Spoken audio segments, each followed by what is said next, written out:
भगवान श्री कृष्ण का ऐतिहासिक स्वरूप एवं यदा यदा ही धर्मस्य ग्लानिर्भवति भारत अभ्युत्थानमधर्मस्य तदात्मान सृजाम्यहम् 4/7। जब जब धर्म का ह्रास तथा अधर्म का विकास होता है, तब तब मैं जन्म लेता हूँ। परोपकार की कामना से युक्त इन वाक्यों के उद्घोषक श्री कृष्ण के नाम से रचित श्रीमद् भगवद गीता नामक ग्रंथ के वेदानुकूल आध्यात्मिक उपदेशों का सार भगवान श्री कृष्ण का जन्म विक्रम संवत 2058 से 5228 वर्ष पूर्व भाद्र कृष्ण अष्टमी रोहिणी नक्षत्र बुधवार की मध्य रात्रि में शूरसेन देश की राजधानी मथुरा में हुआ। इनके पिता का नाम वसुदेव और माता का नाम देवकी था। देवकी शूरसेन देश के तत्कालीन शासक कंस की चचेरी बहन देवल की सुपुत्री थी। कंस अपने समय का कुख्यात क्रूर राजा था। उसने अपने वृद्ध पिता महाराज उग्रसेन को बंदी बना के राज्य पर अपना अधिकार कर लिया था। अत्याचारी मगधनरेश जरासंध की अस्थि और प्राप्ति नामक 2 पुत्रियों का विवाह कंस के साथ हुआ था।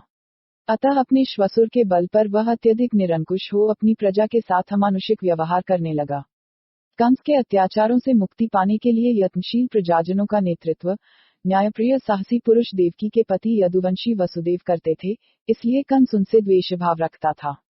अपने गुप्तचरों द्वारा यह जानकारी प्राप्त करके कि वसुदेव और देवकी ने वीर बलशाली सुसंस्कारी पुत्र उत्पन्न कर शूरसेन देश की प्रजा का संताप दूर करवाने की प्रतिज्ञा की है, कंस ने उन दोनों को उन्हीं के घर में अवरुद्ध नजरबंद कर रक्षा विभाग को उनकी कड़ी निगरानी रखने का आदेश दे दिया।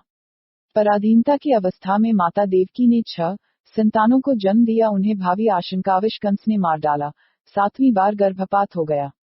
कंस की क्रूरता के परिणामस्वरूप शूरसेन देश की प्रजा का रोष चरम सीमा पर पहुंच यहाँ तक कि रक्षा विभाग से संबंधित अनेक व्यक्ति भी कंस के प्रति असहयोग करने लग गए थे। अतः हर हालत में जीवित रखने के उद्देश्य से 8वीं बार के उत्पन्न बालक श्री कृष्ण को निगरानी कर रहे सैनिकों का सहयोग प्राप्त कर वसुदेव अपने घनिष्ठ मित्र नंद नामक गोपाधिपति के यहाँ यमुना पार गोकुल में छोड़ आए और पूर्व निर्धारित योजनानुसार नंद की धर्मपत्नी यशोदा की कोख से उत्पन्न कन्या को ला देवकी के पास लिटाकर निश्चिंत हुए। इससे पूर्व वे अपनी गर्भवती बड़ी पत्नी रोहिणी को गोकुल पहुंचा आए थे, जिसके बलराम नामक पुत्र हुआ। कन्या जन्म की सूचना प्राप्त होते ही पापी कंस ने उस बालिका को तत्काल मार डाला।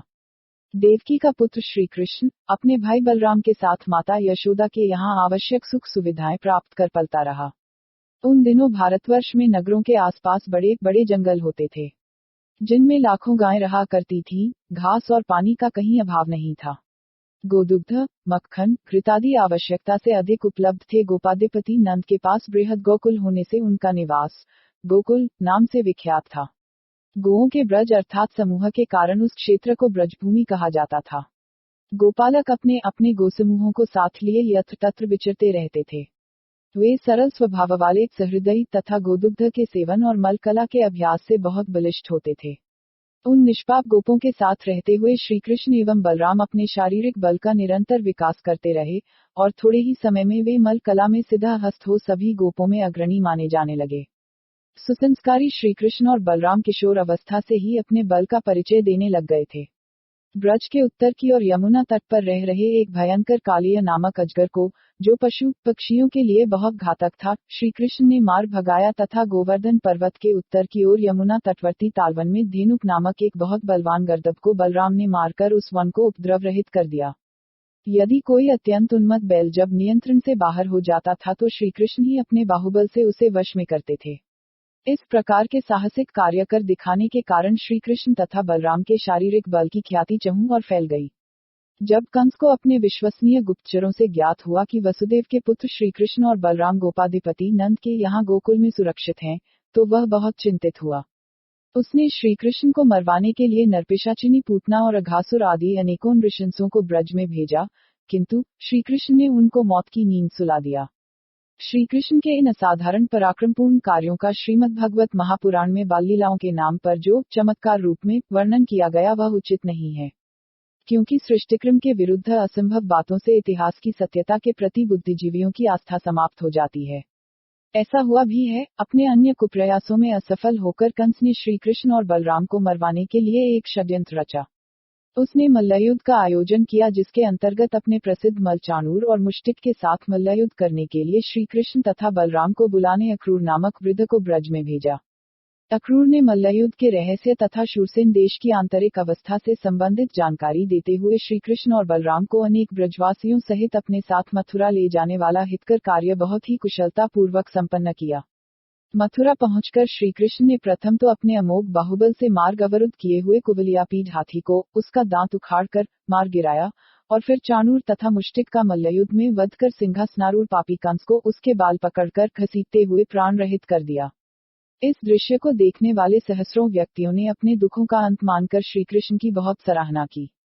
कंस को मारकर मथुरा के राजसिंहासन पर पुनः उग्रसेन को बैठा श्रीकृष्ण अपने माता पिता के साथ मथुरा में रहने लगे। मथुरा की इस राज्यक्रांति से उस समय के सभी अत्याचारी राजाओं ने श्रीकृष्ण को अपना शत्रु मान लिया। जब मगधनरेश जरासंध को इस घटना की जानकारी मिली तो अपनी पुत्रियों के वैधव्य से दुखी हो उसने मथुरा पर आक्रमण किया, जिसे श्रीकृष्ण ने वीर यादवों के सहयोग से विफल कर दिया। थोड़े समय के पश्चात जरासंध ने अन्य दुराचारी राजाओं को साथ लेकर मथुरा पर पुनः चढ़ाई की तो वयोवृद्ध यादव विकद्रु की सम्मति से श्रीकृष्ण अपने साथियों सहित मथुरा के दक्षिण में स्थित गोमंत पर्वत पर चले गए और उन्होंने वहां युद्ध करके जरासंध को भगा दिया। श्रीकृष्ण का अब तक का सारा समय संघर्षों में ही बीता। गुरुकुल में प्रवेश कर विधिवत शिक्षा प्राप्त करने का उन्हें अवसर ही नहीं मिल पाया। गोमंत पर्वत से मथुरा लौटने पर लगभग 21 वर्ष की आयु में इनका और बलराम का वसुदेव जी ने यज्ञोपवीत संस्कार करा। इन दोनों भाइयों को सांदीपनी काश्य के गुरुकुल में नियमपूर्वक शास्त्र और शस्त्र विद्या का ज्ञान प्राप्त करने भेज दिया। वहां रहकर इन्होंने थोड़े ही समय में वेद वेदांगों तथा धनुर्विद्यादि का शिक्षण पा लिया तथा लगभग 4 वर्षों में विद्या समाप्त कर समावर्तन करा के अपने माता पिता के पास मथुरा लौट आए। उस समय तक श्रीकृष्ण 25 वर्ष की आयु को प्राप्त कर चुके थे। गुरुकुल से लौटने के पश्चात श्रीकृष्ण को अपने संबंधियों का परिचय और उनसे मिलने का अवसर मिला। वसुदेव की बहन पृथा कुंती का विवाह पांडु के साथ हुआ था। पांडुरोग पीलियाक से पीड़ित वन में रह रहे पांडु की मृत्यु के पश्चात कुंती अपने 7 वर्षीय ज्येष्ठ पुत्र युधिष्ठिर तथा अन्य सभी पुत्रों को लेकर हिमालय से हस्तिनापुर आ गई थी। श्रीकृष्ण ने अक्रूर द्वारा राजा धृतराष्ट्र, भीष्म आदि को कहला भेजा कि वे कुंती के पुत्रों का यथोचित पालन करें। चेदिदेश चंद्री के राजा दंघोष की स्त्री शिशुपाल की माता भी वसुदेव की बहन श्रीकृष्ण की बुआ थी। शिशुपाल का आचरण अच्छा नहीं था, इसलिए वह श्रीकृष्ण से शत्रुता रखता था। उन दिनों जरासंध के साथी विदर्भ के राजा भीष्मिक ने अपनी रूपवती कन्या रुक्मिणी का स्वयंवर रचाया। उसमें श्रीकृष्ण को आमंत्रित नहीं किया, किंतु रुक्मिणी ने श्रीकृष्ण के पराक्रमों की कथा सुनकर उनको मन ही मन अपना पति मान उनके पास गुप्त संदेश भिजवा दिया। जब श्रीकृष्ण वहां पहुंचे तो ईर्ष्यालु जरासंध और शिशुपाल आदि ने यह कहकर कि श्रीकृष्ण कहीं के राजा नहीं हैं, स्वयंवर समारोह में उनके सम्मिलित होने पर आपत्ति प्रकट की। उस विवाद के कारण वह आयोजन स्थगित हो गया। इस घटना के पश्चात जरासंध विदेशी राजा काल्यवन को साथ लेकर पूरे दल बल से मथुरा पर पुनः आक्रमण करने चला तो जानकारी मिलते ही श्रीकृष्ण ने यादव सेना को शत्रुशक्ति के समक्ष समर्थ न पाकर मथुरा से आनत, गुजरात देश के निकट कुशस्थली द्वीप में अपने बंधु बांधवों को जा बसाया और उस बस्ती का नाम द्वारिका रखा, जो कालांतर में राजा वसुदेव श्रीकृष्ण के पिता के राज्य की समृद्धशालिनी राजधानी बन गई। जरासंध ने श्रीकृष्ण का पीछा किया, किंतु काल्यवन की मृत्यु एवं सेना के मार्ग भटक कर छिन्न भिन्न हो जाने से उसने द्वारिका तक पहुंचने का साहस नहीं किया, उसे वापस लौटना पड़ा। भीष्मिक ने अपनी पुत्री रुक्मिणी का विवाह शिशुपाल के साथ करने का निश्चय कर लिया था। जब यह जानकारी रुक्मिणी को मिली तो उसने गुप्त संदेश द्वारा श्रीकृष्ण को तुरंत कुंदिनपुर बुलाया और द्वारिका पहुंचकर उनके साथ विधिवत पाणिग्रहण संस्कार संपन्न करा लिया। तत्पश्चात अपने पराक्रम और बाहुबल से स्थापित समृद्ध राज्य द्वारिका में रहते हुए श्रीकृष्ण गृहस्थ धर्म का पालन करने लगे। उन्होंने शास्त्र मर्यादानुसार ब्रह्मचर्य पूर्वक कठोर तप किया और अपने संपूर्ण जीवन में प्रद्युम्न कुमार नामक केवल एक संतान उत्पन्न की। दुर्योधन के षड्यंत्र वारणावत के मेले में लाक्षागृह से बचकर 5 युवक पांडव अपनी माता कुंती सहित द्रौपदी के स्वयंवर में गए। उस समय श्रीकृष्ण भी सपरिवार वहां पहुंचे थे। तब अपने फुफेरे माइयों और बुआ कुंती से मिलकर वे बहुत प्रसन्न हुए। पांडवों के साथ दुर्योधन द्वारा किए गए दुर्व्यवहार की जानकारी प्राप्त कर हस्तिनापुर जाके धृतराष्ट्र से कहकर उन्होंने पांडवों को आधा राज्य दिला दिया, जिसकी राजधानी इंद्रप्रस्थ नाम से प्रसिद्ध हुई। श्रीकृष्ण और बलराम के पूर्ण सहयोग तथा अपने अथक परिश्रम और पुरुषार्थ से पांडवों ने कुछ ही वर्षों में स्वराज्य को अत्यंत समृद्धशाली बना राजसूय यज्ञ करने का संकल्प ले लिया। यज्ञ की सफलतार्थ नीतिज्ञ श्री कृष्ण ने सर्वप्रथम भीम के साथ बहुयुद्ध करा, जरासंध को मरवाया और फिर अर्जुन से उत्तर, सहदेव से दक्षिण, भीम से पूर्व तथा नकुल से पश्चिम दिशा का दिग्विजय करा के सभी राजाओं को युधिष्ठिर के अधीन बना यज्ञारंभ किया। यज्ञ के ब्रह्मा महर्षि कृष्ण, व्यापान व्यास, अध्वर्यु याज्ञवल्क्य, उद्गाता धनंजय तथा पौल और होता कुल पुरोहित धौम्य हुए। उस समय भीष्म पिताह ने अग्रपूजा के लिए श्री कृष्ण का नाम घोषित किया तो ईर्ष्यालु शिशुपाल को सहन नहीं हुआ। वह श्री कृष्ण के प्रति कुवाच्य कहने लगा, समझाने पर भी नहीं माना तो श्री कृष्ण ने अपने सुदर्शन चक्र से उसका सिर काट दिया। यज्ञ विधिवत संपन्न हुआ। यज्ञोत्सव में आए सभी ऋषि मुनियों और राजाओं ने युधिष्ठिर को अपना सम्राट स्वीकार किया, किंतु कुचाली दुर्योधन के हृदय में द्वेष की ज्वाला जल उठी। अत हस्तिनापुर लौट अपने साथियों की सम्मति से उसने पांडवों का सर्वनाश करने हेतु उन्हें जुआ खेलने बुला लिया और सिद्ध हस्त जुआरी अपने मामा शकुनी के सहयोग से युधिष्ठिर का सारा राज्य द्रौपदी सहित जीतकर पांडवों को दीनहीन बना दिया। उस अवसर पर दुष्ट दुशासन द्वारा अपमानित द्रौपदी के शील की रक्षा उसके सतीत्व ने ही की। श्री कृष्ण द्वारा द्रौपदी का चीर बढ़ाए जाने वाला वर्णन मूल महाभारत में नहीं है। महाभारत के वन पर्व में तो लिखा है, जब काम्यक वन में पांडवों से श्री कृष्ण मिले तब द्रौपदी के यह कहने पर कि क्या मुझ जैसी स्त्री को बाल पकड़कर सभा में घसीटा जा सकता है, श्री कृष्ण ने बताया, यदि मैं उस समय द्वारिका अथवा आसपास कहीं होता तो बिना बुलाए ही हस्तिनापुर पहुंचकर उस जुओं को रुकवाने की पूरी चेष्टा करता। गृहस्थाश्रम के उत्तरदायित्व से मुक्त हो, पौत्र अनिरुद्ध का मुख देख, वैदिक मर्यादानुसार वानप्रस्थ का निश्चय कर योगाभ्यास के लिए काम्यकवन में आए श्री कृष्ण पांडवों से मिले थे। वनवास और अज्ञातवास को पूरा करके पांडव विराटनगर में प्रकट हुए तब श्री कृष्ण अपनी बहन सुभद्रा के पुत्र अभिमन्यु सहित उनसे वहां मिले। उस समय विराटराज ने अपनी पुत्री उत्तरा का विवाह अभिमन्यु के साथ कर दिया और श्री कृष्ण से विचार विमर्श कर पांडवों का राज्य वापस लौटा देने के लिए कौरवों के पास संदेश भिजवाया। उसे अभिमानी दुर्योधन ने नहीं स्वीकारा। अतः द्रुपद और विराट आदि संबंधियों के सहयोग से पांडवों ने युद्ध की तैयारी की। युद्ध को टालने के उद्देश्य से संधि प्रस्ताव लेकर श्री कृष्ण स्वयं कौरवों के पास हस्तिनापुर गए और धर्मात्मा विदुर के यहाँ ठहरे। तब अपनी बुआ कुंती से यह सुनकर कि क्षत्राणियां जिसके लिए वीरों को उत्पन्न करती हैं, वह समय अब आ गया है, श्री कृष्ण ने कौरवों की सभा में जाकर कहा, वीरों का विनाश हुए बिना ही कौरवों और पांडवों में शांतिपूर्ण नहीं दिया और घमंड में आकर बोला, बिना युद्ध के मैं सुई की नोक के भगवान श्री कृष्ण समझौता हो जाए, यह मैं हृदय से चाहता हूँ, किंतु कुबुद्धि दुर्योधन ने ध्यान बराबर भी भूमि नहीं दूंगा। अंत में यही हुआ। दोनों ओर की सेनाएं मर काट करने के लिए कुरुक्षेत्र के मैदान में आमने सामने आ डटों। दोनों सेनाओं ने अपने अपने सेनापतियों का जयघोष के साथ स्वागत किया। शंखनाद होने लगा। कौरव पक्ष की ओर से सेनापति वयोवृद्ध भीष्म पितामह सबसे आगे अपने रथ में उपस्थित हुए। श्री कृष्ण ने सारथी बनकर अर्जुन का रथ कौरव सेना के सामने ला खड़ा किया। अब हम भगवान श्री कृष्ण के नाम से प्रसिद्धि प्राप्त श्रीमद् भगवद गीता से संबंधित वेदानुकूल आध्यात्मिक जानकारी के साथ अपने स्वतंत्र विचार प्रस्तुत कर रहे हैं। श्रीमद् भगवद गीता संबंधी विचारणीय प्रश्न। श्रीमद् भगवद गीता का आरंभ यहाँ से होता है। धृतराष्ट्र द्वारा यह पूछे जाने पर कि कुरुक्षेत्र में युद्ध के लिए एकत्रित हुए मेरे और पांडु के पुत्र क्या करने लगे, तो संजय ने बताया, महारथी अर्जुन ने अपने सारथी श्री कृष्ण से कहा, मेरा रथ दोनों सेनाओं के बीच में खड़ा कर दो, जिससे कि मैं यह जान सकूं मुझे किन किन योद्धाओं से युद्ध करना है। तब श्री कृष्ण ने उस रथ को दोनों सेनाओं के बीच में खड़ा कर दिया। अब प्रश्न यह है कि महाभारत के युद्ध में 18 अक्षौहिणी सेना ने भाग लिया था और श्री पंडित श्रीपाद दामोदर सातवलकर जी द्वारा अनुवादित महाभारत के आदि पर्व अध्याय 2 श्लोक 1, 9, 20, 21, 22 में लिखे अनुसार एक अक्षौहिणी सेना में 21,870 21,870 रथ 021870 21,870 हाथी 65,610 65,610 घोड़े 109350 1,09,350 पैदल सैनिक थे। 18 से गुना करने पर 3,93,660 रथ 3,93,660 हाथी 0,11,809,80 बोड़े और 1,96,8,300 पैदल सैनिक थे। प्रत्येक रथ पर एक महारथी और एक सारथी, प्रत्येक हाथी पर एक महारथी और एक महावत, प्रत्येक घोड़े पर एक महारथी माने जावे तो पैदल सहित मनुष्य 47,23,920। यदि एक रथ के साथ एक घोड़ा माना जावे तो अकेले और रथों के कुल 15,74,640 घोड़े थे। इतने मनुष्यों, रथों, हाथियों और घोड़ों की उपस्थिति में अर्जुन ने कहां खड़े होकर भीष्म, द्रोण, कर्ण आदि सेनापतियों को देखा। क्योंकि यह सर्वविदित है कि सेनापति अपनी सेना के साथ होता है।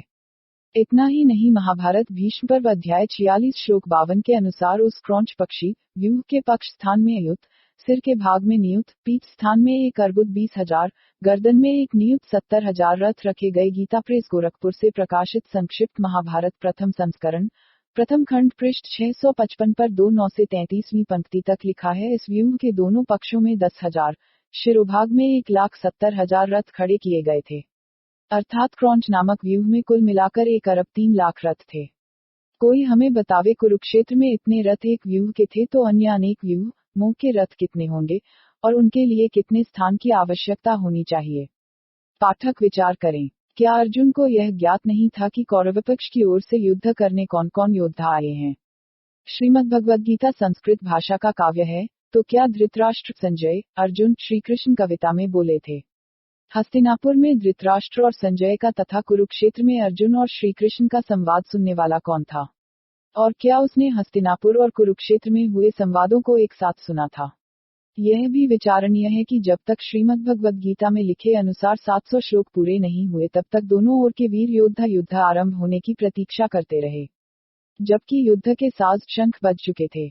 इसके अतिरिक्त विषादग्रस्त अर्जुन को यज्ञ से वर्षा होने तथा वर्षा से अन्न उत्पन्न होने, उपासक को ध्यान करने संबंधी और सतोगुनी, रजोगुनी, तमोगुनी आहार आदि की श्री कृष्ण द्वारा जानकारी देना क्या अप्रासंगिक नहीं है।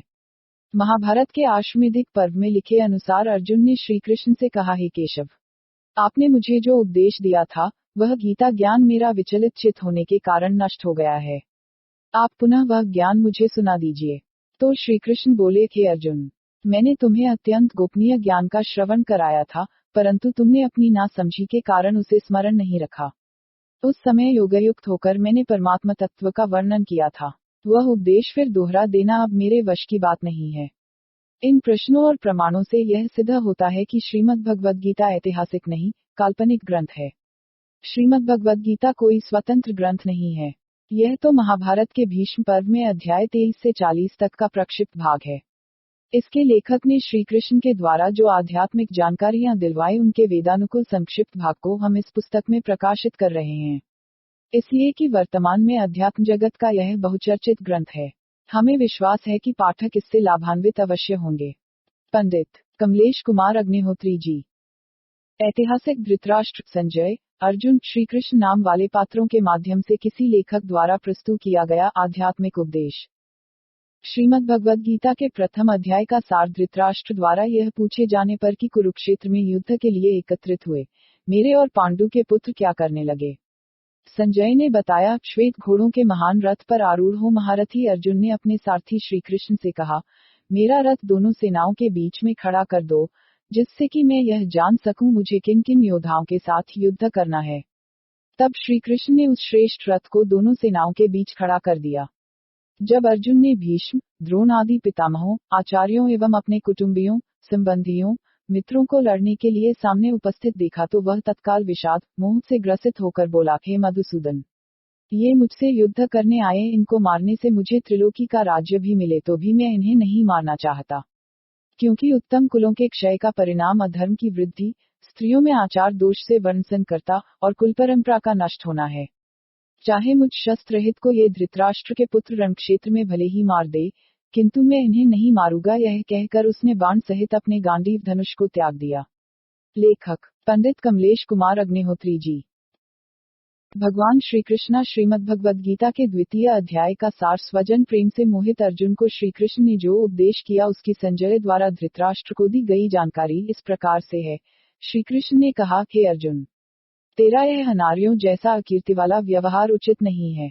तुझ जैसे वीर को ऐसी कायरता की बातें शोभा नहीं देती, अत तू अपने क्षत्रियोचित कर्तव्य का पालन दृढ़ता। अर्जुन ने कहा, हे श्री कृष्ण, इस युद्ध में इन पूज्यों को मारने से तो मैं भीख मांगकर खाना अच्छा समझता हूँ।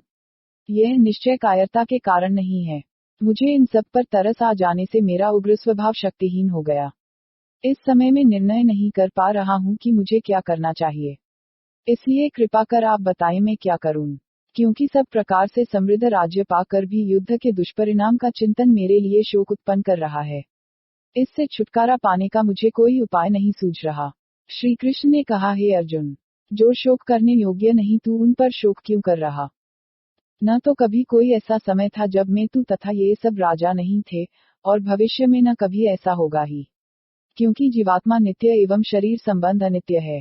केवल देह बदला करता है, देही नहीं बदलता। अतः कोई भी समझदार व्यक्ति धोखे में नहीं आता। सर्दी गर्मी सुख दुख की अनुभूति शरीरयुक्त आत्मा को होती है।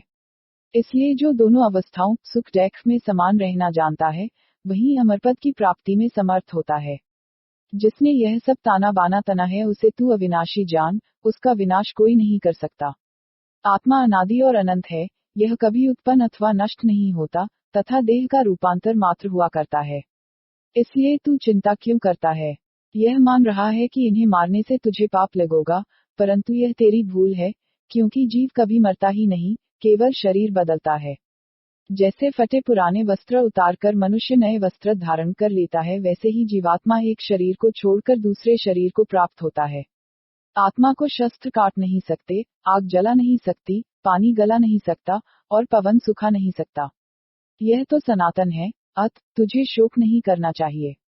यदि जीवात्मा अजर अमर है तो क्षणभंगुर देह के नष्ट हो जाने से इसका क्या बिगड़ा। जो जन्मा उसकी मृत्यु अनिवार्य है, और जो मरा उसका जन्म निश्चित है। फिर शोक करना कहाँ की बुद्धिमानी है। जीवात्मा के रहस्य को जानकर आश्चर्य होता है, इस आश्चर्य को कोई बतावे तो सुनने वालों को भी आश्चर्य ही होता है। इसलिए आश्चर्य का स्थान शोक को नहीं देना चाहिए। क्षत्रिय के लिए युद्ध में मरना गौरव की बात है। यदि तू यह धर्मयुद्ध नहीं करेगा तो स्वकर्तव्य और कीर्ति को छोड़कर पाप का भागी बनेगा। याद रख, क्षत्रिय के लिए अकीर्ति मृत्यु से भी अधिक दुखदायी हुआ करती है। इस युद्ध तू मारा गया तो उत्तम कुल में जन्म लेकर अपने सुखों में वृद्धि करेगा, और जोत गया तो तुझे राज्य की प्राप्ति होगी। इसलिए कर्तव्य भावना से युद्ध अवश्य कर। तेरा कर्म में ही अधिकार है, उसके फल में नहीं। तू कर्म का हेतु मत बन, अकर्म में तेरी प्रीति नहीं होनी चाहिए। बुद्धिमान मनुष्य आसक्ति का परित्याग करके कर्म करते हैं, कर्मों में कौशल का नाम ही योग है। अनासक्त योग के बल से तेरी बुद्धि मोहरूपी दल को पार कर लेगी, जिससे इस स्वजन मोह के स्थान पर क्षात्रधर्म के पालन की और प्रवृत्त हो तू सच्चा योगी बन में जानेगा। अर्जुन ने कहा, हे श्री कृष्ण, आपके इस कथन को अभी मैं ठीक से नहीं जान पाया, थोड़ा और स्पष्ट करके समझाइए। श्री कृष्ण ने कहा, हे अर्जुन, योगी अनासक्त भाव से कर्म की और प्रवृत्त होता है, इसलिए किन्हीं कष्टों का सामना करते समय उसका मन उद्विग्न नहीं हो पाता। अर्थात आसक्ति रहित हो जाने से वह अनुकूलता में हर्ष और प्रतिकूलता में शोक नहीं करता। इंद्रियां स्वभावत अपने विषयों की ओर आकर्षित होती हैं, इन पर नियंत्रण करने के लिए आहार की शुद्धि बहुत आवश्यक है, क्योंकि अन्न से मन बहुत प्रभावित होता है। विषयासक्त मन में जब किसी भोग की कामना उत्पन्न होती है और वह पूर्ण नहीं होती तो क्रोध उत्पन्न हो जाता है, जो विवेक बुद्धि को नष्ट कर देता है। इसलिए बुद्धि की महत्ता को जानते हुए योगी अपनी सभी इंद्रियों पर सदैव संयम रखता है। जो मनुष्य बुद्धिपूर्वक लौकिक कामनाओं एवं अहंकार से रहित हो जाता है, उसे ही शांति प्राप्त हुआ करती है। पंडित कमलेश कुमार अग्निहोत्री जी।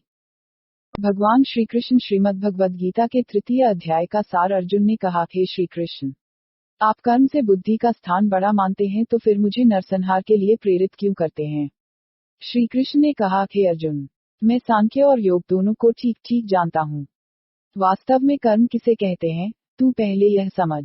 निष्कर्म का अर्थ निकम्मापन नहीं होता। सच तो यह है, संसार में बिना कर्म के कोई एक क्षण भी नहीं रह सकता।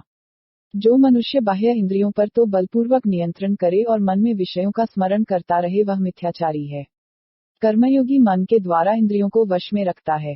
कर्महीनता से कर्मशीलता महान है, किंतु कर्म के साथ यज्ञ परोपकार की भावना का होना आवश्यक है। संसार के सभी जड़ चेतन देवों से निरंतर प्राप्त करके, अर्थात सूर्य चंद्र अग्नि वायु जल पृथ्वी अन्नादि जड़ देवताओं एवं माता पिता आचार्य अतिथि विद्वान आदि चेतन देवताओं से आवश्यक सामग्री संरक्षण ज्ञान आदि लेकर उसे किसी भी रूप में जो वापस नहीं लौटाता वह पापी है। जो खिलाकर खाते हैं उन्हें पाप छोड़ जाता है, किंतु जो केवल अपना ही पेट भरते हैं वे पाप एक खाते हैं। अत्र बद्दल यज्ञ से, यज्ञ कर्म से और कर्म सर्वव्यापक सर्वज्ञ ईश्वर के ज्ञान वेद से उत्पन्न होता है। जो मनुष्य वेद ज्ञान से संबंधित होकर कर्म करता है वह कभी कर्म में आसक्त नहीं होता। यदि तुम युद्ध नहीं करोगे तो परंपरा में दोष आ जाएगा।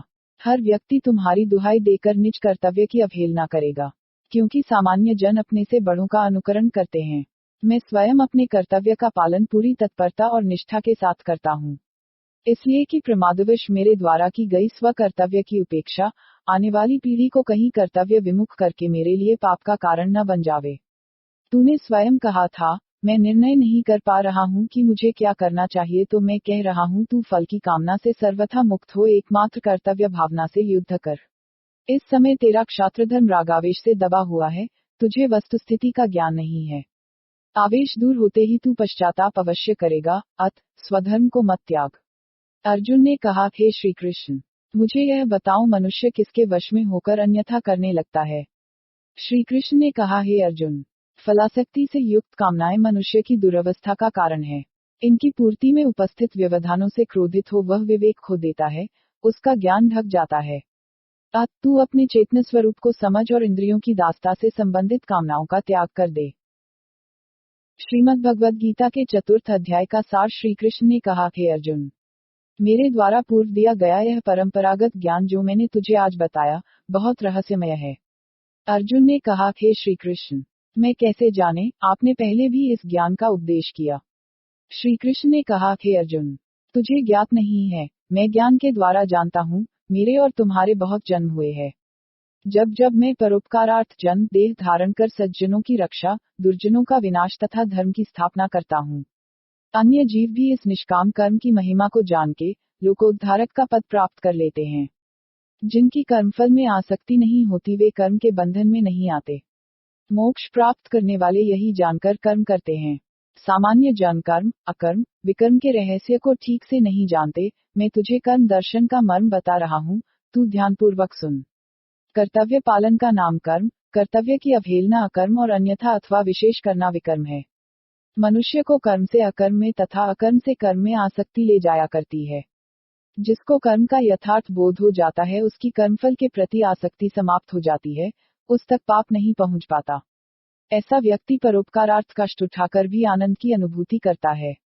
उसका प्रत्येक कर्म यज्ञीय भावना से होने के कारण इंद्रिय संयम स्वतः हो जाता है। कर्म बिना निस्तार नहीं, इसलिए तू कर्महीन मत बन। देख, मैं और तू हम दोनों क्षत्रिय हैं, किंतु मुझे क्षात्रधर्म का स्मरण है और तुझे स्वजन मोह सता रहा है। विश्वास रख, लोकहित की भावना से किया गया कर्म बंधन का कारण नहीं होता। संशयात्मा पुरुष का लोक परलोक कभी ठीक नहीं हुआ करता। तू क्षणिक अज्ञान के प्रभाव में आ गया है। इस अज्ञान जन्य संशय को ज्ञान से मिटाकर क्षात्र धर्मोचित कर्मयोग को स्वीकार।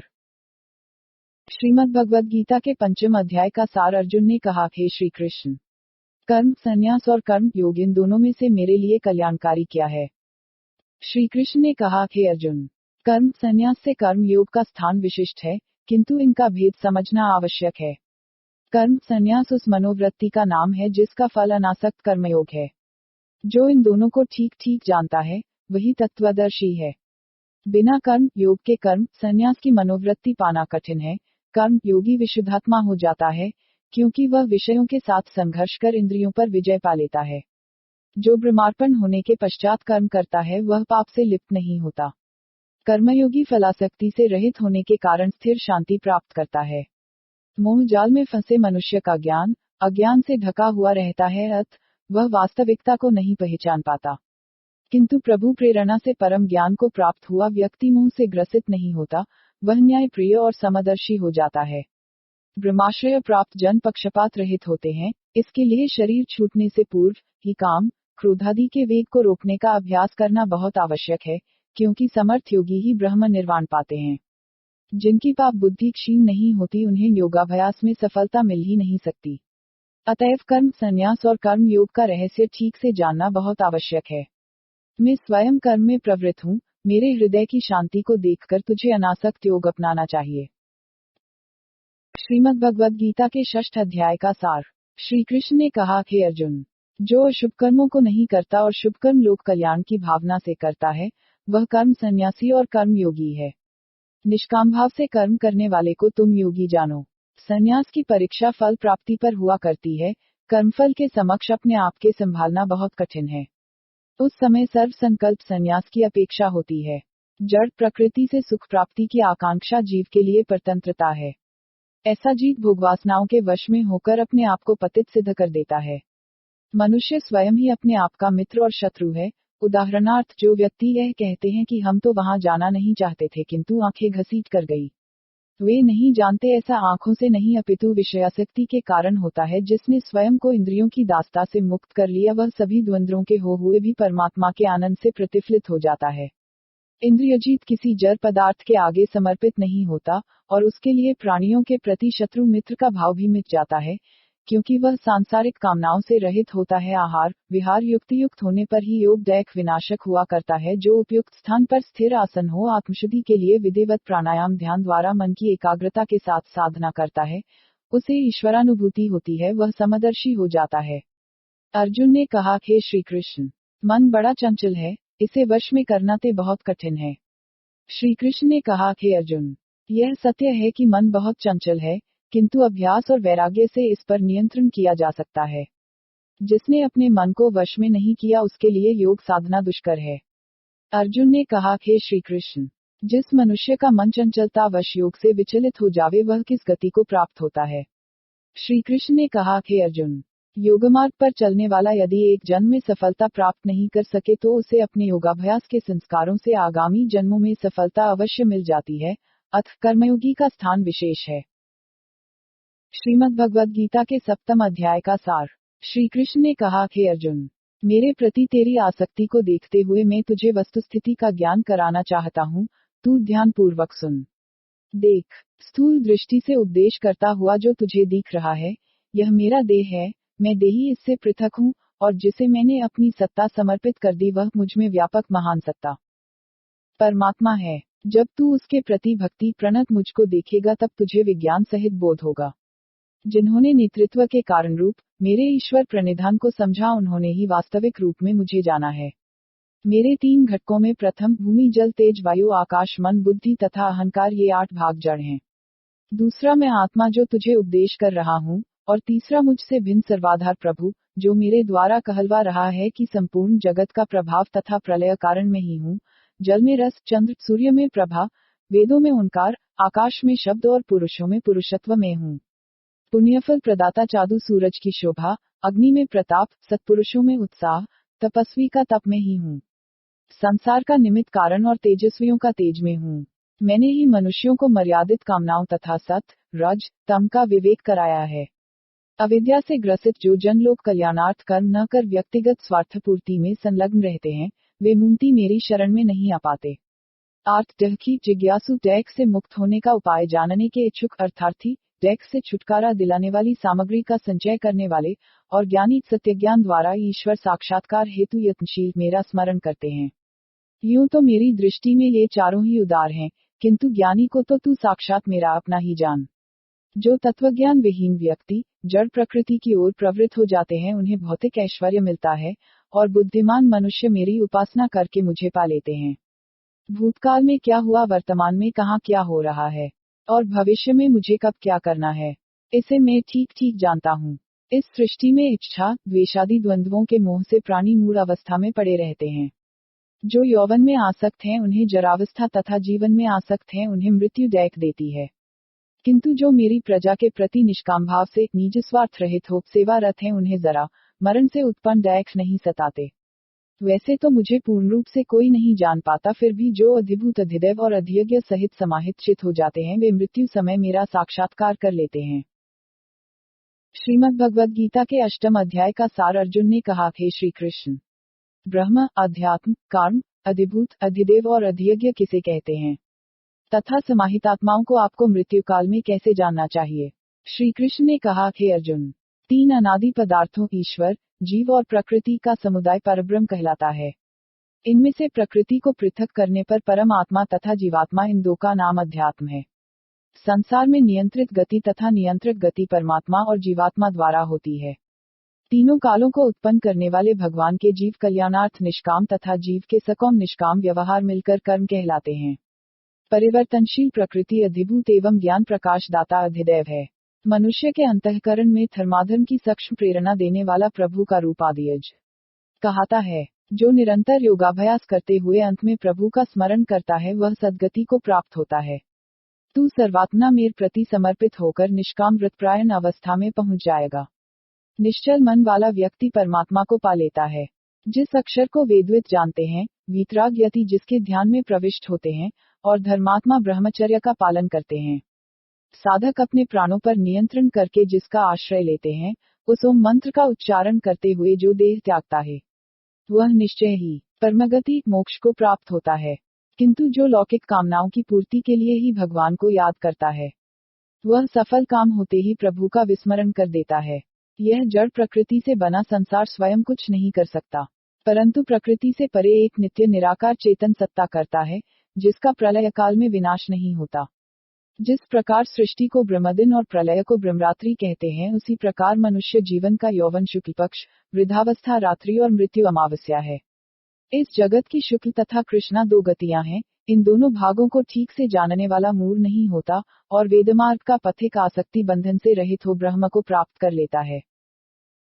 श्रीमद् भगवद गीता के 9वें अध्याय का सार श्री कृष्ण ने कहा कि अर्जुन, यद्यपि जीव परमात्मा से भिन्न है, परंतु निष्काम कर्म के व्यवहार से अभिन्नता उत्पन्न करना आवश्यक इसलिए है कि अहम अभिमान उसे पथभ्रष्ट नहीं करे। तू मेरा प्रिय सखा है, अत मैं तुझे विज्ञान सहित ज्ञान की जानकारी दे रहा है। जब तुम इन अन्यायियों को मारोगे तो तुम्हें कोई पाप नहीं लगेगा, क्योंकि ऐसे कर्म दंडनीति के अधिष्ठाता राजा को ही करने पड़ते हैं। वीर पुरुष मरने से नहीं डरता, वह मृत्यु रहित संसार में रहता है और समर्पणमय भक्ति से अनुभव करता है कि ईश्वर का मेरे साथ योग है। जब उसके अभिमान का पर्दा दूर हो जाता है तो वह ईश्वर की ओर से कहने लगता है, जैसा कि मैं कह रहा हूँ, संसार के सारे प्राणी मेरे आश्रय हैं, किंतु मैं किसी के आश्रय नहीं। प्रलयकाल में सभी भौतिक पदार्थ अव्यक्त अवस्था को प्राप्त हो जाते हैं। उस अव्यक्त प्रकृति से मैं पुनः उनका सर्जन करता हूँ। सृष्टि की रचना अपने लिए नहीं अपितु जीवों के कल्याणार्थ करने के कारण कर्म मुझे बांधता नहीं।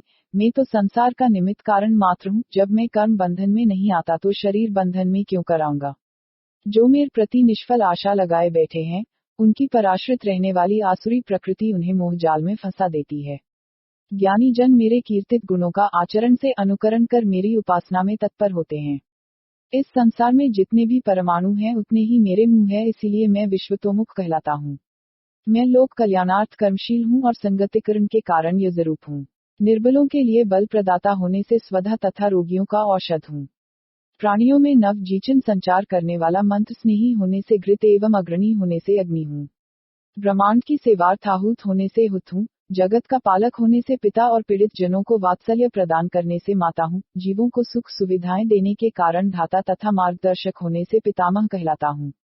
पवित्र ओंकार, ऋक्, साम, यजु में ही हूँ। विश्व का गतिदाता भरता और पक्षपात रहित दूरदर्शी शासनकर्ता में हूँ।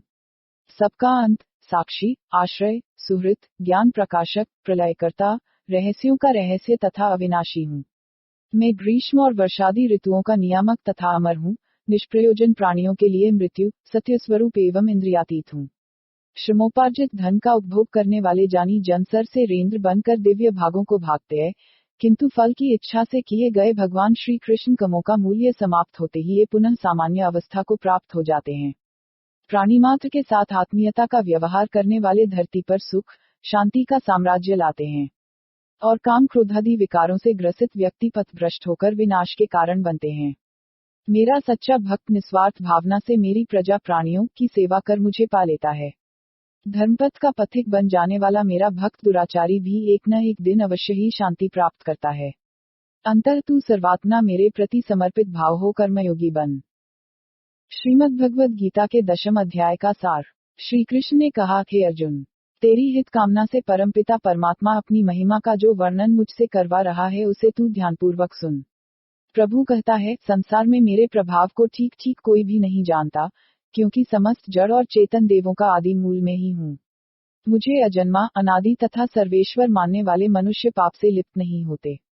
यथार्थ बोध को प्राप्त कर ऐसे निर्धांत व्यक्ति क्षमा, सत्य, दम, शम, सुख, दैख, उत्युक्ति, प्रलय, भय, अभय, अहिंसा, समता, तुष्टि, तप, दान, यश, अपयश आदि का वास्तविक तथ्य जान लेते हैं।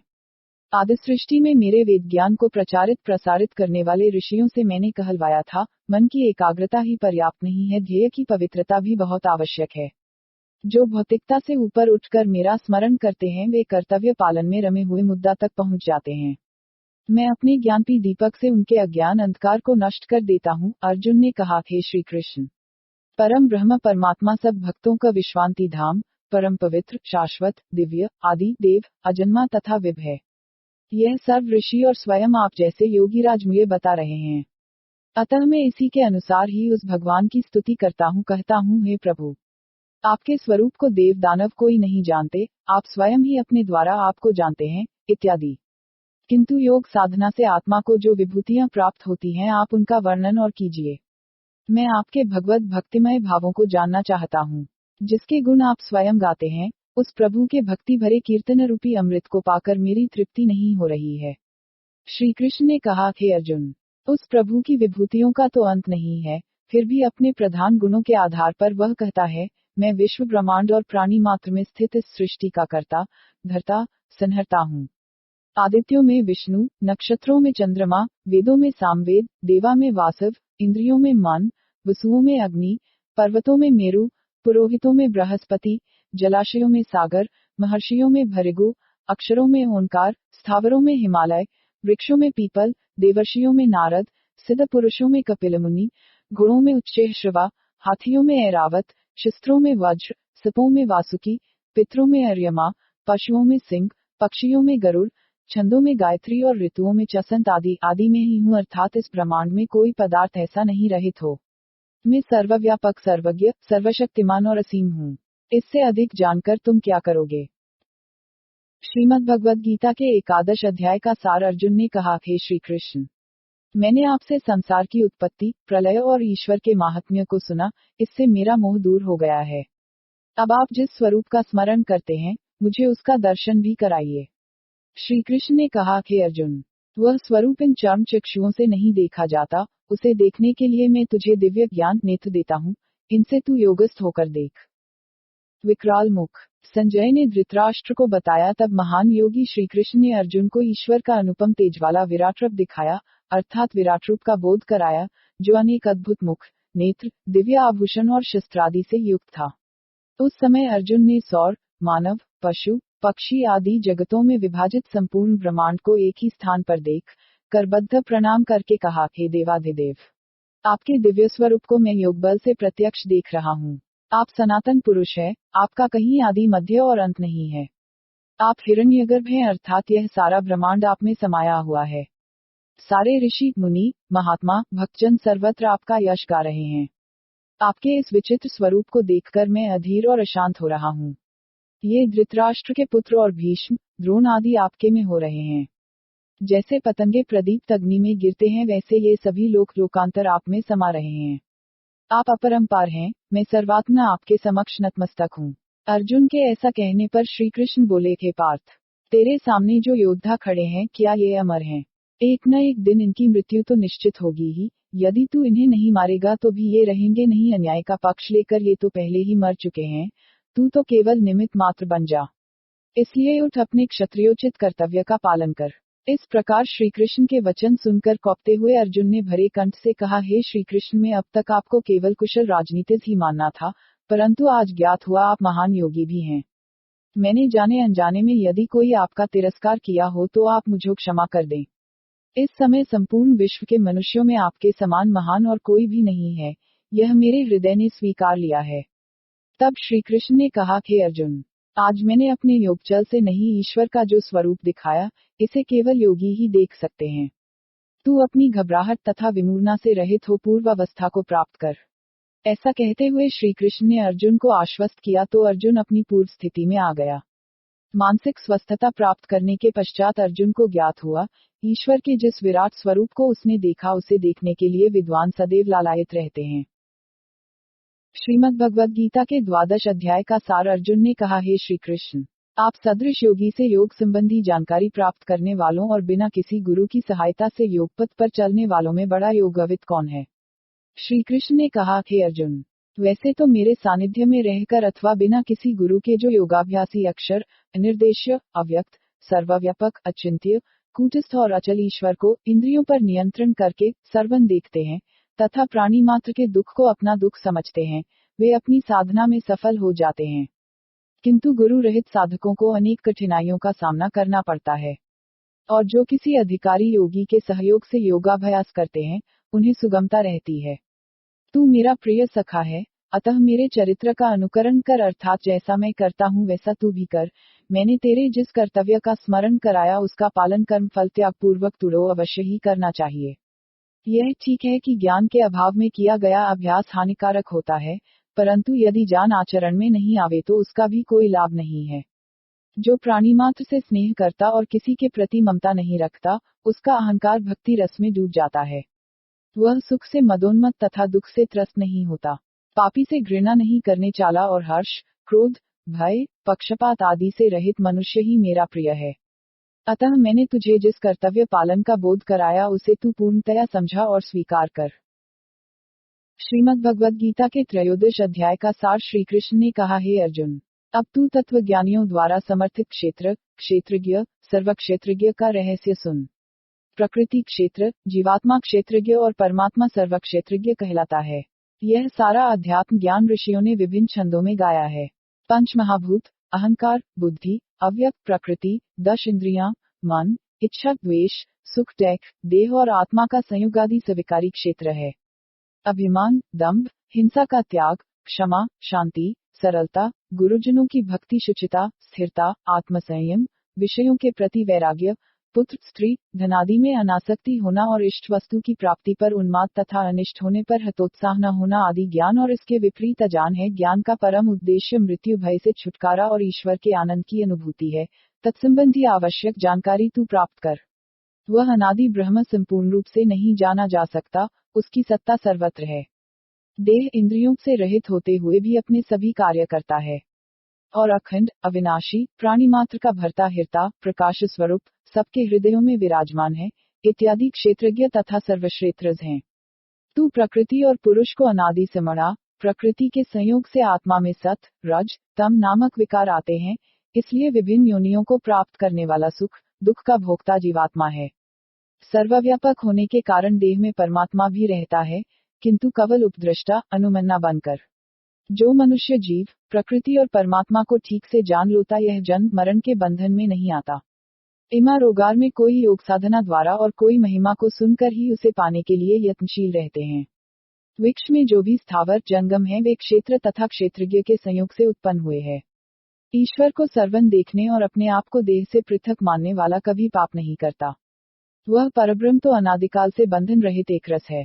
अतः जिस प्रकार अति सूक्ष्म होने के कारण अग्नि, जल, पृथ्वी आदि में सर्वत्र व्यापक होते हुए भी आकाश, रूप, रस, गंधादि द्वारा लिप्त नहीं होता, वैसे ही देह में समाया ईश्वर दैहिक कमों से लिप्त नहीं हुआ करता। जो इस प्रकार ज्ञान चक्षु से क्षेत्र तथा क्षेत्रज्ञ के भेद को जान लेते हैं वे परमगति को प्राप्त होते हैं। श्रीमद् भगवद गीता के चतुर्दश अध्याय का सार श्री कृष्ण ने कहा, हे अर्जुन, अब मैं तुझो उस ज्ञान का उपदेश कर रहा हूँ जिसे पाकर सभी ऋषि मुनि परम सिद्धि को प्राप्त हुए। इस ज्ञान का आश्रय लेकर मनुष्य जीवन मुक्त रहता है, मृत्यु से नहीं।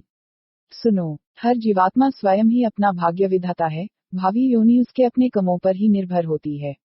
मुझे भगवान ने अमुक परिवार में उत्पन्न किया ऐसा अज्ञानी लोग कहते हैं, वास्तव में जीव अपने कर्म कलापक भी बीज का ही फल भोगता है। जीवात्मा महायोनि, मनुष्य जन्म में जो कर्म बीज बोता है, उनके फलरूप बंधन में उसे अनादि अव्यय प्रकृति के सत, रज, तम 3 गुण डाल देते हैं। सत्वगुण से सुखासक्ति, ज्ञानासक्ति, रजोगुण से तृष्णासक्ति तथा तमोगुण से अजान, प्रमादादि का बंधन होता है। सतोगुण सुख के मार्ग से जीतकर मनुष्य को कर्महीन कर देता है। रजोगुण उसे अत्यंत व्यस्तता में उलझाकर कर्तव्य विवेक के लिए अवकाश ही नहीं देता और तमोगुण ज्ञान पर आवरण डालकर मनुष्य को प्रमादी बना देता है। सत, रज, तम के प्रभाव की दृष्टि से मनुष्य की मानसिक अवस्था सदैव एक सी नहीं रहती। जल ज्ञान प्रकाश की ओर प्रवृत्ति घबराता हो तो सतोगुण की, कोई लौकिक महत्वाकांक्षा उत्पन्न हो तो रजोगुण की तथा शुभकर्मों के प्रति रुचि समाप्त हो जाए तो तमोगुण की वृद्धि समझनी चाहिए। सत्वगुण की अवस्था में देह त्यागने वाला जीवात्मा उत्तम विद्वानों के कुल में, रजोगुण से भौतिक संपदा संग्रह हेतु पुरुषार्थ करने वालों में तथा तमोगुण के प्रभाव से मूल योनियों में जीव जाता है। सात्विक कर्म का फल सुख, राजसी कर्म का फल दैख और तामसिक कर्म का फल अज्ञान है। सतोगुण से ज्ञान, रजोगुण से लोभ और तमोगुण से प्रमाद अज्ञान उत्पन्न होता है। सतोगुणी निरंतर उन्नति करता है, रजोगुणी जहां का तहां रहता है तथा तमोगुणी अधोगति को प्राप्त होता है। जो जीवात्मा प्रकृति के इन तीनों गुणों से ऊपर उठ जाता है, वह जन्म, जरा, मृत्यु के डर से छूट जाता है। अर्जुन ने कहा है, श्री कृष्ण, आप बताइए, कैसे पहचाना जावे कि यह मनुष्य त्रिगुणातीत है, और त्रिगुणातीत जानने के लिए क्या करना चाहिए। श्री कृष्ण ने कहा, हे अर्जुन, जो मनुष्य अपना हर कार्य नियमानुसार ठीक समय पर संपन्न करने का अभ्यासी है तथा जिसके लिए सुख दुख, निंदक स्तुति, प्रिय अप्रिय, मान अपमान समान है, एवं जो निष्पक्ष है उसे त्रिगुणातीत कहते हैं, और जो मेरे इन शास्त्र सम्मत उपदेशों को स्वीकारते हुए अपने लक्ष्य से भ्रष्ट नहीं होता, वह त्रिगुणातीत होने में समर्थ हो जाता है। श्रीमद् भगवद गीता के 15 अध्याय का सार। श्री कृष्ण ने कहा, हे अर्जुन, प्रवाह रूप से अनादि कभी नष्ट न होने वाले किंतु प्रतिक्षण बदलते अश्वत्थ पीपल रूपी संसार को जो ठीक से जानता है वही वेदवित है। इस विचित्र वृक्ष का आदि अंत नहीं मिलता, वर्तमान भी पूरा नहीं जाना जाता। इसकी सत, रज, तम स्वरूप अनंत शाखाएं चारों ओर फैली हुई हैं। इस वृक्ष को अनासक्ति नामक शस्त्र से काटकर उस पद की खोज करनी चाहिए, जिसे पाकर कोई कर्तव्य पद से विमुख नहीं होता। उस पद को प्राप्त करने के लिए मान, मोह, आसक्ति, दोष को त्याग निरंतर योगाभ्यास करने की आवश्यकता है। मैंने उस पद को पाकर अनुभव किया है, वहां सूर्य, चंद्र, अग्नि आदि का प्रकाश नहीं है, वहां तो सीधा उसी प्रभु का प्रकाश है जिससे सभी प्रकाशित हो रहे हैं। मैं जीवात्मा अपने देह में योगाभ्यास के द्वारा उस परमात्मा के आनंद की अनुभूति कर पाया हूँ। अब मुझे इस भौतिक शरीर की आसक्ति से छुटकारा पाना है। मन सहित 5 ज्ञानेंद्रियों को देह त्याग के समय जीव भावी शरीर में उसी प्रकार ले जाता है, जैसे वायु पुष्पों से सुगंध को लेकर जाता है। आत्मा को मूढ़ लोग नहीं जान पाते, क्योंकि अध्यात्म शून्य व्यक्तियों की चेतना प्रसुप्त हुआ करती है। ज्ञानीजन अपने ज्ञान नेत्र से उसे अवश्य देख लेते हैं। वह प्राणी मात्र के देह में वैश्वानर अर्थात जठराग्नि बन प्राण अपानादि के सहयोग से खाद्य, चूष्य, लेद्य तथा पेय इन चारों प्रकार के अन्नों को पचाता है। इसके शरीर त्यागने पर पाचन क्रिया बंद हो जाती है। लोक में पुरुष के 2 भाग हैं, क्षर और अक्षर। प्राणी मात्र का नश्वर देह क्षर पुरुष तथा नित्य जीवात्मा अक्षर पुरुष कहलाता है। जो अविनाशी ईश्वर तीनों लोकों में व्याप्त होकर सबका पालन करता है, वह उत्तम पुरुष है। उसकी शरणागत होकर जीवात्मा पुरुषोत्तम पद को प्राप्त हो जाता है। महापुरुषों के चरित्र श्रवण और अध्ययन से मनुष्य की आत्मशुद्धि होती है, परंतु जीवन का चरम लक्ष्य तो तभी प्राप्त होता है जब सुने हुए ज्ञान को आचरण से स्वीकारा जावे। मैंने तुझे जो गूढ़ रहस्य समझाया, इसे जानकर मनुष्य न केवल बुद्धिमान ही होता है, किंतु कृत्य भी हो जाता है। श्रीमद् भगवद गीता के 16 अध्याय का सार। श्री कृष्ण ने कहा, हे अर्जुन, अब तू मुझसे दैवी और आसुरी संपद का वर्णन सुन। स्वयं निर्भीक हो, दूसरों को निर्भय करना, योग में चित लगाना, चुगली तथा अभिमान की प्रवृत्ति न होना, इंद्रियों पर नियंत्रण, यज्ञ, दान, स्वाध्याय, तप, अहिंसा, सत्य, अक्रोध, त्याग, शांति, दया, मृदुता, शीलता, अंचलता, तेज, क्षमा, धृति, शौच, अद्रोह आदि गुण देवी संपद के पवित्र वायुमंडल में और दंभ, दर्प, अभिमान, क्रोध, कठोरता, अज्ञान आदि दुरित आसुरी संपद के वातावरण में उत्पन्न मनुष्य के अंदर स्वाभाविक रूप से पाए जाते हैं। देवी संपद मोक्ष तथा आसुरी संपद बंधन का कारण है। तू दैवी संपद से संबंधित है, अतः दुखी मत हो। इस सृष्टि में देव और असुर दोनों है। देव सृष्टि का वर्णन मैंने कर दिया, अब मुझसे तू आसुरी सृष्टि संबंधी जानकारी भी प्राप्त कर। किस कर्म को कब किया जावे अथवा नहीं किया जावे, असुर यह नहीं जानते। उनमें पवित्रता, सत्य और आचार के कोई नियम नहीं होते। वे नष्टात्मा, अल्पबुद्धि, दुराग्रही, उग्र कर्मा, जगत के अहितकारी, दंभ, मान, मद, तृष्णा से घिरे हुए मूर्तावश विपरीत मार्ग में प्रवृत्त होते हैं। जो विषय सुख भोग में डूबे हुए तथा काम, क्रोध की पूर्ति ही जिनका ध्येय है, वे असुर, अज्ञानवश लौकिक कामनाओं के चक्र में पड़कर यह मैंने पा लिया, इस मनोरथ को अब पूर्ण करगा। मेरे सदृश भौतिक ऐश्वर्य किसी के पास नहीं। मैं दिन रात सांसारिक सुमना भागूंगा आदि भावनाओं से युक्त हो निरंतर अपना पतन करते रहते हैं। ऐसे नराधम मरकर भी आसुरी योनियों में ही जाते हैं। काम, क्रोध, लोभ ये 3 दोष आत्मा को नष्ट पतित करने वाले नरक के विशेष दुख के द्वार हैं, इसलिए इन्हें त्याग देना मनुष्य श्रेय मार्ग पर चलकर ही परमगति को प्राप्त होता है। जो शास्त्र मर्यादा के विपरीत अपने मनमाने मार्ग पर चलते हैं उनकी दुर्गति होती है। इसलिए कर्तव्य का बोध कराने वाले शास्त्र को प्रमाण मानकर तदनुसार ही कर्म करना उचित है। श्रीमद् भगवद गीता के सप्तदश अध्याय का सार अर्जुन ने कहा, हे श्री कृष्ण, जो शास्त्र विधि का परित्याग कर श्रद्धायुक्त हो यस करते हैं, उनका आधार सत, रज, तम नामक 3 गुणों में से कौन सा है? श्री कृष्ण ने कहा, हे अर्जुन, मानव मात्र में सत, रज, तम नामक 3 प्रकार की श्रद्धा होती है जिनके भेद सुन। जैसे प्रत्येक मनुष्य में कुछ न कुछ सत्वगुण विद्यमान रहता है, वैसे ही किसी न किसी अनुपात में श्रद्धा भी अवश्य होती है।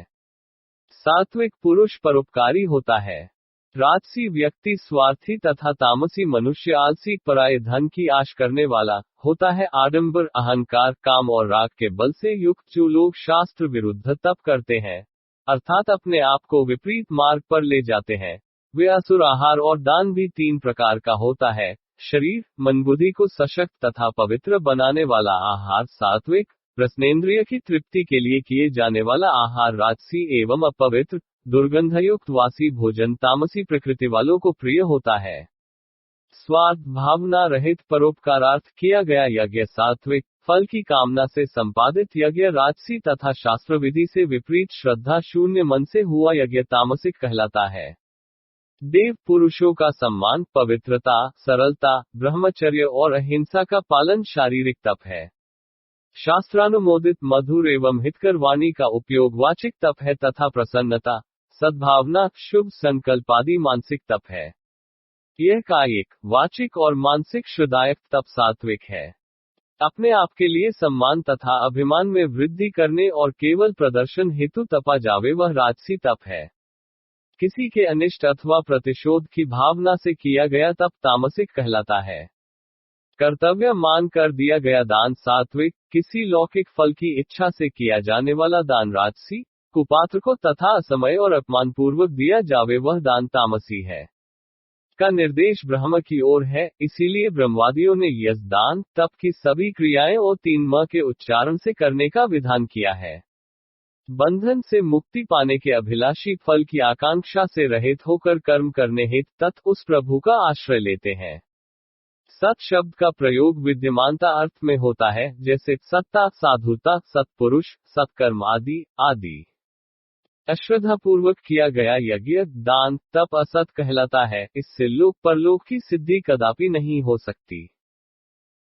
श्रीमद् भगवद गीता के अष्टादश अध्याय का सार अर्जुन ने कहा, हे श्री कृष्ण, मैं संन्यास तथा त्याग दोनों का तत्व जानना चाहता हूँ। श्री कृष्ण ने कहा, हे अर्जुन, क्रांतिदर्शी लोग काम्य कर्म को संन्यास तथा विचक्षण व्यक्ति प्राप्त फल को ईश्वरार्पण करना त्याग मानते हैं। कोई तो हर कर्म को बंधन का कारण मानकर त्याज्य बताते हैं और कोई यज्ञ, दान, तप को न त्यागने की बात कहते हैं। मेरी दृष्टि में यज्ञ, दान, तप संबंधी कर्म मनुष्य को पवित्र करने वाले हैं। अतः इनका त्याग उचित नहीं, किंतु इन कर्मा को फलेच्छा से रहित होकर करना चाहिए। मोह और आलस्य के कारण कर्म का त्याग तमोगुणी, कष्ट तथा उलझान के भय से कर्म का छोड़ना रजोगुणी एवं कर्मफल के प्रति आसक्ति का त्याग सात्विक है। सत्वगुण से प्रेरित मनुष्य कर्मफल में आमत नहीं होता। किसी भी देहधारी के लिए यह संभव ही नहीं है कि वह कर्मों का त्याग कर दे। इसलिए कर्मफल का त्याग करने वाला ही वास्तव में त्यागी होता है। त्याग विहीन व्यक्ति को विभिन्न जन्मों में इष्ट, अनिष्ट तथा मिश्र 3 प्रकार के कर्मों का फल मिलता है, किंतु त्यागी पुरुष को केवल एक प्रकार का फल इष्ट ही मिलता है। हर शरीरधारी के लिए कार्य सिद्धि में स्थानीय परिस्थिति, कर्ता, साधन, चेष्टा तथा दैव, ये 5 कारण हुआ करते हैं। जिसकी बुद्धि अहंकार से लिप्त नहीं होती वह पाप के बंधन में नहीं आता। परिवर्तनशील संसार में अपरिवर्तन तत्व आत्मा, परमात्मा का यथार्थ बोध करा दे वह सात्विक ज्ञान है। भौतिक पदार्थों के विभिन्न गुणों को स्पष्ट कर दे वह राजसी और अत्यंत सीमित स्वल्प ज्ञान तामसी है। राग द्वेष से पृथक होकर शास्त्र मर्यादानुसार किया गया कर्म सात्विक, अहंकार की तृप्ति हेतु किया गया कर्म राजसी और मूर्तावश किया गया कर्म तामसिक होता है। धैर्य तथा उत्साह से युक्त सिद्धि असिद्धि दोनों अवस्थाओं में निर्विकारी कार्यकर्ता सात्विक है। फल प्राप्ति पर हर्ष और फल हानि में शोक मनाने वाला कार्यकर्ता राजसी है। बिना विचारे कर्म करने वाला आलसी, निरुत्साही कार्यकर्ता तामसी है। बंध मोक्ष के तत्व को जानने वाली बुद्धि सात्विक, वासनायुक्त बुद्धि राजसी और विपरीत बुद्धि तामसी है। जीवन के चरम लक्ष्य की प्राप्ति में सहायक धृति सात्विक है। सुखासक्ति से युक्त धृति राजसी और हानि लाभ को जानने में असमर्थ धृति तामसिक है। जिसका परिणाम शुभ हो वह सात्विक सुख, जिसका परिणाम हानिकारक हो वह वासनाओं की तृप्ति वाला सुख राजसी तथा आत्मतत्व का लोप करा के आलस्य प्रमाद से प्राप्त हो वह तामसिक सुख है। ब्राह्मण के लिए इंद्रिय संयम, तप, क्षमा, सरलता, ज्ञान की प्राप्ति, क्षत्रिय के लिए शूरता, तेज, धृति, दृढ़ता, दान, न्याय, पराक्रम, वैश्य के लिए कृषि, गोपालन, व्यापार एवं शूद्र के लिए परिचर्या, सेवा, परिचम, आदर भाव आवश्यक गुण है। प्रत्येक वर्ण को अपने कर्तव्य कर्म का पालन पूर्ण निष्ठा के साथ अवश्य करना चाहिए। निष्काम कर्म का अर्थ निकम्मापन नहीं, किंतु आसक्ति से छूटना है, और इसी का नाम संन्यास है। मिथ्या विश्वासों, राग, द्वेष, अहंकार, काम, क्रोधादि से मुक्त अल्पाहारी, मन, वचन, कर्म से संयमी, योग में तत्पर शांत पुरुष ब्राह्मण भाव को प्राप्त हो जाता है। तूने अहंकारवश न लड़ने का जो निश्चय किया यह स्थायी नहीं है। तेरी क्षात्र प्रकृति बलात् तुझे युद्ध की ओर प्रवृत्त अवश्य करेगी। तू स्वभाव से क्षत्रिय होने के कारण अन्याय को मिटाने वाले अपने कर्तव्य से बंधा हुआ है। ईश्वर प्राणी मात्र के हृदय में विराजमान होकर सबको गति प्रदान कर रहा है। तू उसकी शरण में जा, तुझे शाश्वत शांति अवश्य मिलेगी। तू मेरा प्रिय सखा है, अतः मैं तेरे लिए हितकारी बात कह रहा है। तुझे अनुचित सम्मति नहीं दे रहा। तेरे लिए क्या कर्तव्य और क्या अकर्तव्य है, इसका निर्णय तू मुझ पर छोड़, और जैसा मैं कहूं तू वैसा होकर। युद्ध करने से तुझे कोई पाप नहीं लगेगा। यदि इन आत्ताइयों को नहीं मारेगा तो तू अवश्य ही पाप का भागी बनेगा। इस कर्मयोग के रहस्य को तू अंधिकारी के सामने मत बताना। यह जान, जो श्रद्धावान, ईर्ष्या रहित मनुष्य सुनेंगे वे आसक्ति से मुक्त होकर पुण्य कर्मों वालों के शुभ लोकों को प्राप्त होंगे। तूने एकाग्रचित होकर मुझसे इस तत्वज्ञान को सुना, अतः अब अज्ञान से उत्पन्न तुम्हारा मोह नष्ट हो गया है। अर्जुन ने कहा, हे श्री कृष्ण, मेरी क्षात्र व्रत की स्मृति जो स्वजन मोह से तिरोहित हो गई थी, आपकी कृपा से मैंने प्राप्त कर ली है। अब मैं आपके आदेश का पालन करूंगा।